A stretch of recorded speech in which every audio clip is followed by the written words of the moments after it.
तो चलिए शुरुआत करते हैं हु आर यू पार्ट 16 की। यंग जन की डेथ हो गई होती है और अगले दिन उसका फ्यूनरल रखा जाता है। शियोन यंग जन के एयरपोर्ट के पास जाती है और वहां पर वो रिंग रख देती है जो कि उसने दी होती है। फिर वो फोटो की ओर देखकर बोल रही होती है कि मैं ये तुम्हें वापस कर रही हूँ, अब मैं खुशी से रहूंगी तो फिर तुम भी मेरी चिंता करना छोड़ दो।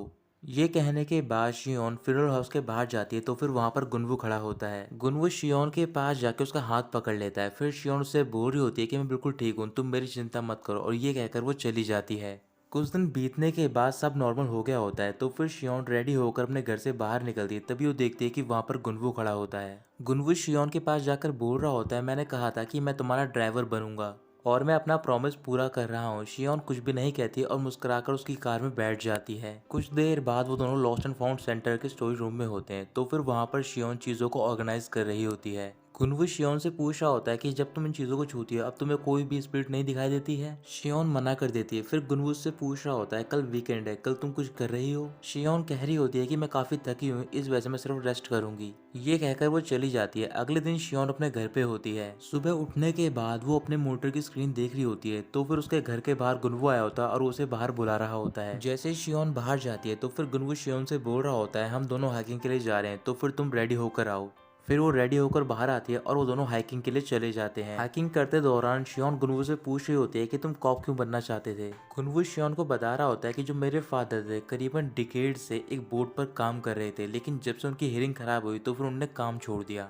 फिर एक दिन उनका रास्ते में एक्सीडेंट हो गया और ये हिट एंड रन केस था। एक्सीडेंट के बाद फादर की हालत और भी खराब हो गई और वो बोल नहीं पा रहे थे, इस वजह से हम क्रिमिनल को नहीं पकड़ पाए। लेकिन उस टाइम पर एक ऑफिसर ने गिव अप नहीं करा और वो उस क्रिमिनल को पकड़ने में कामयाब रहा। और उसी दिन से मैंने सोच लिया कि मैं भी एक पुलिस ऑफिसर बनूंगा ताकि मैं क्रिमिनल को पकड़ सकूं। और आखिर में यही हुआ कि मैं ऑफिसर बन गया और साथ ही में जो मेरे शूटिंग स्किल्स है वो बहुत ही अच्छे हैं और मुझे लगता है कि मैं गन के साथ काफी कूल लगता हूँ। शियोन हंसने लग जाती है। फिर वो गुनवू से कह रही होती है कि तुम्हारे पीछे एक स्नेक है। स्नेक सुनते ही गुनवू काफी घबरा जाता है तो फिर शियोन वहां से भाग जाती है। गुनवू उसके पास जाता और बोल रहा होता है कि तुम ऐसा मजाक नहीं करना चाहिए। शियोन अभी भी हंस रही होती है और उससे पूछ रही होती है कि तुम अपने आप को बेस्ट शूटर बोलते हो और तुम स्नेक से डरते हो। लेकिन मैं नहीं डरती हूँ। जब मैं पुलिस यूनिवर्सिटी में थी तो फिर मैं कई बार ट्रेनिंग के लिए यहाँ पर आया करती थी और सबसे पहले मैं ही हाइकिंग को खत्म करती थी। एक बार मेरे सामने एक ब्लैक बियर आ गया था और मैं उस टाइम पर काफी डरी हुई थी। किसी तरीके से मैं बच गई। फिर बाद में मुझे एक पर्सन ने बताया कि जो बियर्स और स्नेक होते हैं वो कोई भी पहले हमला नहीं करते हैं। ऐसे ही कुछ और देर तक शियोन बात करती रहती है तो फिर गुनवू उसकी ओर देख रहा होता है। शियोन उससे पूछ रही होती है कि तुम मेरी ओर क्यों देख रहे हो। गुनवू मुस्कुराकर बोल रहा होता है क्या तुम हमेशा से इतनी बात करती थी और आज तुम हंस भी रही हो बहुत ज्यादा।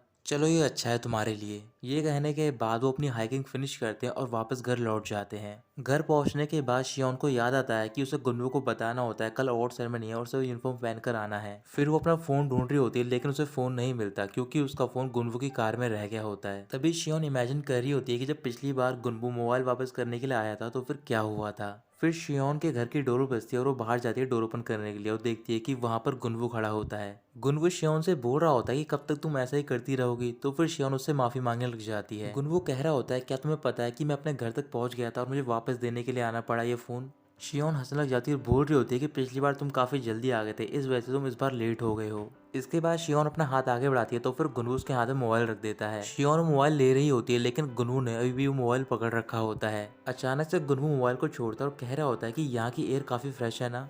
ये कहकर गुनवू जा रहा होता है। तभी शियोन गुनवू को बुलाती है तो फिर गुनवू यहाँ पर रुक जाता है और पूछ रहा होता है कि अब तुम्हें क्या चाहिए। शियोन मुस्कुराकर बोल रही होती है कुछ नहीं, बस तुम कल अपनी यूनिफॉर्म पहनकर आना।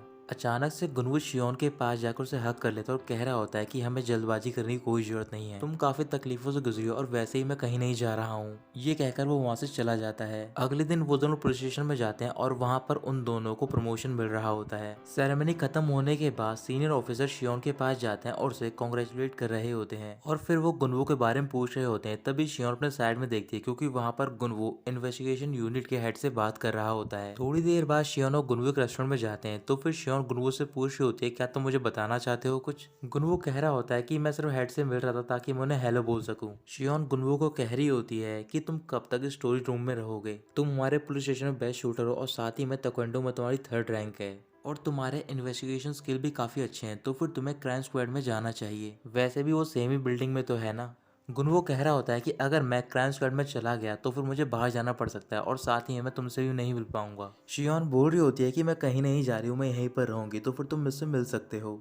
फिर गुनवू शियोन की बात मान जाता है और वो क्राइम स्क्वाड ज्वाइन कर लेता है। अब करीबन 6 महीने बीत गए होते हैं। लॉस्ट एंड फाउंड सेंटर में दो और नए ऑफिसर आए होते हैं। सेंगा और संगचान उन दोनों ऑफिसर के पास जाकर उन्हें काम समझा रहे होते हैं। फिर वहां पर शियोन आती है और उन दोनों को देखकर याद कर रही होती है कि जब वो पहली बार यहाँ पर आई होती है तो फिर गुनवू भी उसे ऐसे ही काम समझा रहा होता है। कुछ देर बाद वो दोनों ऑफिसर ऑफिस में होते हैं तो फिर वहां पर एक आदमी आता है और ऑफिसर से बोल रहा होता है कि मैं यहाँ पर अपनी वॉच लेने के लिए आया हूँ। वो एक गोल्ड वॉच है, उस पर एक छोटा सा स्क्रैच भी है। ऑफिसर उससे आईडी मांगता है तो फिर वो आदमी अपनी आईडी दे देता है। आईडी लेने के बाद उसे गोल्ड वॉच दे देते हैं और वो वहां से चला जाता है। इधर गुनवू अपने डिपार्टमेंट में होता है तो फिर वहां पर जो सीनियर ऑफिसर होते हैं वो गुनवू से कह रहे होते हैं कि अब तुम और कितने क्रिमिनल को पकड़ोगे, अगर तुम ऐसा ही करते रहे तो फिर तुम्हें बहुत जल्दी प्रमोशन मिल जाएगा। वहीं पास में गुनवू की पार्टनर बैठी होती है जो कि एक फीमेल ऑफिसर होती है तो फिर अपने सीनियर से बोल रही होती है कि आपको हमें पार्टी देनी चाहिए और सीनियर ऑफिसर पार्टी देने के लिए तैयार हो जाते हैं। दूसरी ओर लॉस्ट एंड फाउंड सेंटर में जो सेंगा होता है वो शियोन से बोल रहा होता है कि आज दो नए मेंबर आए तो फिर हमें वेलकमिंग पार्टी करनी चाहिए। शियोन सबसे कह रही होती है क्यों ना पार्टी हम आज रात को करें।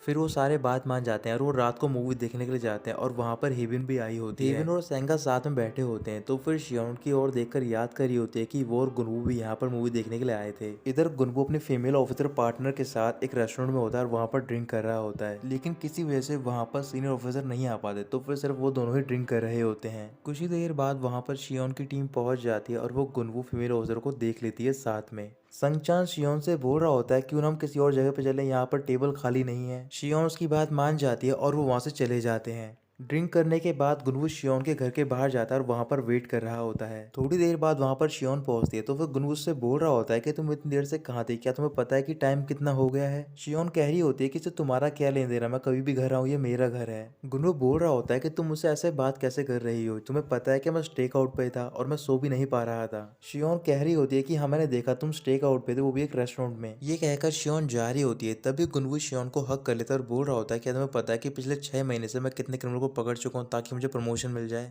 और मैं तुम्हारे पास आ सकूं। तो फिर शियोन उससे पूछ रही होती है कि वो लड़की कौन थी जो तुम्हारे साथ ड्रिंक कर रही थी। गुनवू बता रहा होता है कि वो कुछ ही हफ्ते पहले ग्रेजुएट हुई है और वो मेरे साथ काम कर रही है। गुनवू शियोन के सामने जाता है और उससे पूछ रहा होता है क्या तुम जेलस फील कर रही हो। तभी शियोन उसे धक्का देती है और बोल रही होती है कि मैं जेलस फील नहीं कर रही हूँ। गुनवू मुस्कुराने लग जाता है। फिर वो कह रहा होता है कि सिर्फ एक ही लड़की जिससे मैं प्यार करता हूँ वो तुम हो। ये कहने के बाद वो शियोन को किस कर लेता है। अगले दिन लॉस्ट एंड फाउंड सेंटर के ऑफिस में एक लेडी आती है तो फिर संगचान पूछ रहा होता है आपको क्या चाहिए। लेडी संगचान को बता रही होती है कि मेरी एक वॉच खो गई है जो कि एक वेडिंग गिफ्ट है और साथ ही में उसकी बैग पर एक स्क्रैच भी है। फिर शियोन को भी बात पता चलती है तो फिर उस लेडी से माफी मांग रही तो कह रही होती है कि जो आदमी वॉच लेने के लिए आया था हमें लगा कि वही ओनर है। जो आदमी वॉच लेने के लिए आया होता है उसे गुनवू की टीम भी ढूंढ रही होती है। गुनवू अपनी टीम के साथ बाहर गया होता है उस आदमी को ढूंढने के लिए और वो उसे ढूंढने में कामयाब हो जाता है। जब वो बैग चेक करती है तो फिर उसके अंदर कई सारी ज्वेलरी और एक वॉच मिलती है। वो आदमी किसी तरीके से गुनवू का ध्यान भटकाता है और रूम की विंडो से कूद जाता है। गुनवू भी बाहर जा रहा होता है तभी वो देखता है कि वहां पर शियोन पहुंच जाती है और उस आदमी को पकड़ लेती है। फिर वो बाहर जाते हैं तो फिर वहां पर जो फीमेल ऑफिसर होती है वो शियोन के सामने जाकर अपने आपको इंट्रोड्यूस करती है और बोल रही होती है कि मैंने आपके बारे में बहुत सुना है। शियोन कुछ भी रिएक्ट नहीं करती तो फिर गुनवू ऑफिसर से बोल रहा होता है कि तुम चिंता मत करो, ये हमेशा से कोल्ड और मीन है। ऑफिसर गुनवू से कह रही होती है कि तुम्हें ऐसा नहीं बोलना चाहिए क्योंकि शियोन हमारे लिए एक आइडल है। ये सुनते ही शियोन मुस्कुराने लग जाती है। फिर शियोन वापस लौट जाती है और उस लेडी को उसकी वॉच वापस कर देती है। कुछ देर बाद शियोन के पास उसके सीनियर का कॉल आता है। कॉल पे बात करने के बाद गुनवू शियोन को मिलने के लिए बुलाता है। जब वो गुनवू के पास पहुंचती है तो फिर शियोन उससे कह रही होती है कि मेरे पास मैनेजर बोंग का कॉल आया था, उन्होंने बताया कि अगले हफ्ते एक इंस्पेक्टर आने वाला है हमारे सेंटर में। गुनवू पूछ रहा होता है क्या वो लड़का है। शियोन बोल रही होती है कि वो तो अगले हफ्ते पता चलेगा मुझे, अगर वो लड़का हुआ तो फिर अच्छी बात है और साथ ही में काफी स्ट्रांग भी होना चाहिए क्योंकि वो मेरी हेल्प कर पाएगा स्टोरेज रूम को ऑर्गेनाइज करने में। गुनवू कह रहा होता है एक तो पहले तुम्हें लड़का चाहिए और ऊपर से स्ट्रांग भी चाहिए। ये कहने के बाद वो वहां से चला जाता है। अब करीबन एक हफ्ता बीत गया होता है तो फिर संगचान ऑफिस में वेट कर रहा होता है क्योंकि जो नया ऑफिसर आने वाला होता है वो उसका सीनियर होता है।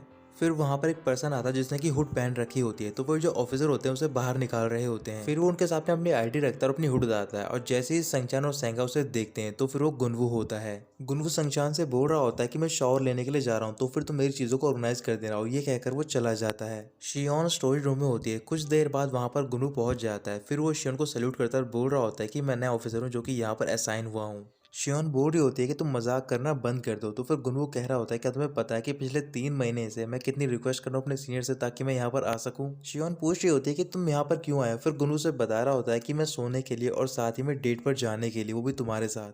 लेकिन उससे पहले कुछ खाने के लिए चलते हैं। फिर वो दोनों वहाँ से जा रहे होते हैं, तभी अचानक से गुनगुन रुक जाता है क्योंकि उसे कोई शोर सुनाई देता है। शियोन पूछ रही होती है कि तुम्हें क्या हुआ है, तुम रुक क्यों गए हो। गुनु बोल रहा होता है कि शायद मेरा वहम है क्योंकि काफ़ी दिन से मुझे नाइटमेयर्स आ रहे हैं। शियोन पूछ रही होती है कि तुम्हें नाइटमेयर्स कब से आ रहे हैं, तो फिर गुनु बता रहा होता है कि जब से मैं कोमा से वेकअप हुआ था। शियोन बोल रही होती है क्यों ना हम दोनों हिबिन के पास चलें, तो फिर गुनु मना कर देता है और उसे लेकर वहाँ से चला जाता है। तो दोस्तों, यहीं खत्म होती है इस ड्रामा की स्टोरी। अब मिलते हैं आपसे अगली वीडियो में।